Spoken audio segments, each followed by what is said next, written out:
Case ಮಾಡಿದ್ದೀನಿ, ಸುಮ್ಮನೆ case ಮಾಡಿ ಅವನ್ನ ಕಳಿಸ್ಬಿಟ್ಟು ನಮ್ಮನ್ನ ಮನೆಗೆ ಕಳಿಸ್ಬಿಟ್ರು. ಕೋರ್ಟ್ಗೆ ಹೋಗಿ ಏನ ಮಾಡ್ಕೊಳ್ರಿ ನೀವು. ಅವನು ಒಳಗೆ ಇಟ್ಟಿಲ್ಲ, ಅವನು ಒಂದು ಏಟು ಕೂಡ ಕೊಟ್ಟು ಹೊಡೆದಿಲ್ಲ. ಅವ್ನ ಮಗಳೇ ಇದ್ರೆ ಅವ್ನು ನೋಡ್ಕೊಂಡಿರ್ತಾನೆ ಸರ್ಕಲ್ ಇನ್ಸ್ಪೆಕ್ಟ್ರು. ಅವ್ನ ಮುಖಾಮುಖಿ ನೋಡಿ ಕೂಡ ಅವನು ಗೆಬ್ಬು ಮುಟ್ಟನೆ ಹೇಳ್ದ. ನನಗೆ ಕೋಪ ಬಂತು, ಟೇಷನ್ ಕೂಡ ಎದುರ್ಕೊಳ್ಳಲ್ಲ. ನಾನು ಮಾತಾಡ್ತಾ ಇದ್ದೆ, ನಮ್ಮ ಹುಡುಗಿ ಸ್ವಲ್ಪ ತಪ್ಪಿದ್ದೇನೆ, ನಾನು ಬಾಯಿ ಮುಚ್ಕೊಂಡು ಸುಮ್ಮನೆ ನಿಂತ್ಕೊಂಡೆ. ನನ್ನ ಮಗನ ಆರ್ಮಿ ಸರ್ ಅಂದರೆ ಆರ್ಮಿ ಬಗ್ಗೆ ಹೇಳ್ಬೇಡ ಅಂದ. ಅವನು ಆರ್ಮಿ ಆಫೀಸರ್ನ ಹೇಳ್ದೆ, ನನ್ನ ಮಗನ ಆರ್ಮಿನಲ್ಲಿ ಅಂದರೆ ಆರ್ಮಿ ಮಗಲ್ಲ ಹೇಳ್ಬೇಡ ನೀನು ಅಂದ. ನಮ್ಮನ್ನ ಎದುರಿಸ್ದ. ಈ ಹುಡುಗ ಒಂದು ಸಂಗಮ್ನಲ್ಲಿ ದುಡ್ಡು ಕಲೆಕ್ಟ್ ಮಾಡೋನು.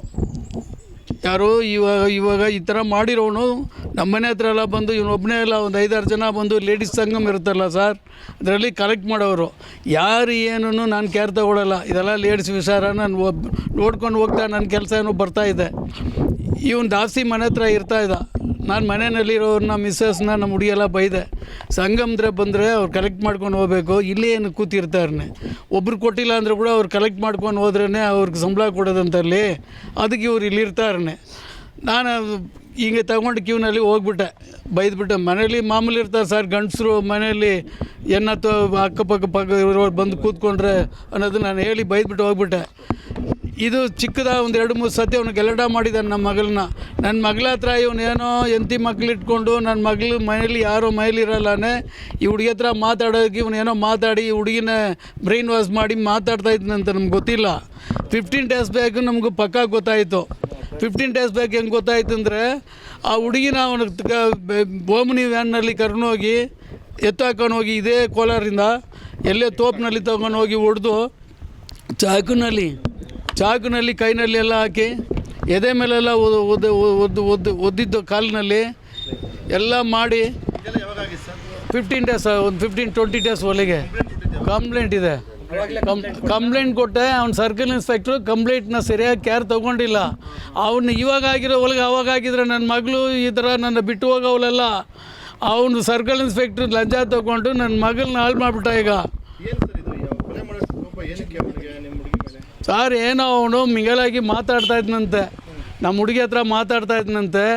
ಅವಳು ಮಾತಾಡಬೇಡ, ನಿನ್ನ ಮದುವೆ ಆಗಿದೆ ಮಕ್ಕಳಿದ್ದಾನೆ ಹೇಳಿದ್ದಕ್ಕೆ ಅವಳನ್ನ ರೋಡ್ನಲ್ಲೆಲ್ಲ ಅಡ್ಡ ಬಂದು ಕೆಲಸ ಹೋಗೋ ಕಡೆಲ್ಲ ಅಲ್ಲಿ ಅಡ್ಡ ಬಂದು ಅವ್ನು ಹೊಡೆದಿರೋದಲ್ಲ. ಅವಾಗ ನಮ್ಮ ಹುಡುಗಿನ ಭಯ ಬಿದ್ದು ನಮ್ಗೆ ಹೇಳಲಿಲ್ಲ.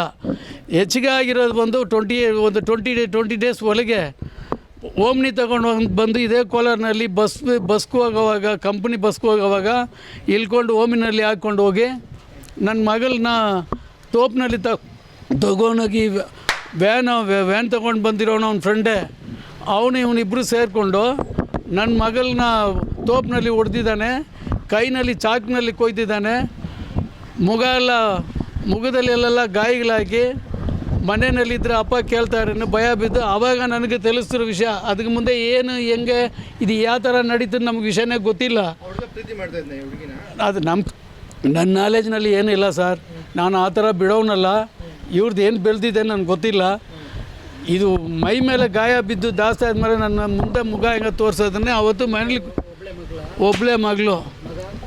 ಇವನು ಹೆಣ್ಣವನು, ಅವನಿಗೆ ದೊಡ್ಡವನು ಇವನು. ಇನ್ನೂ ನಿರ್ಭೀತ, ನಿಷ್ಪಕ್ಷಪಾತ, ವಿಶ್ವಾಸಾರ್ಹ ಸುದ್ದಿಗಳಿಗೆ ಮತ್ತೊಂದು ಹೆಸರಾಗಿರುವಂತ ನ್ಯೂಸ್ 18 ಕನ್ನಡ ಈಗ ಆಪ್ನಲ್ಲೂ ಲಭ್ಯವಿದೆ. ದಯವಿಟ್ಟು ಇಲ್ಲಿರುವ QR ಕೋಡ್ ಅನ್ನ ಸ್ಕ್ಯಾನ್ ಮಾಡಿಕೊಂಡು ಆಪ್ ಅನ್ನ ಡೌನ್ಲೋಡ್ ಮಾಡೋದಕ್ಕೆ ಮರಿಬೇಡಿ. ನಿಮ್ಮ ಬೆಂಬಲ ಹೀಗೆ ಸದಾ ನಮ್ಮೊಂದಿಗಿರಲಿ. ಧನ್ಯವಾದ.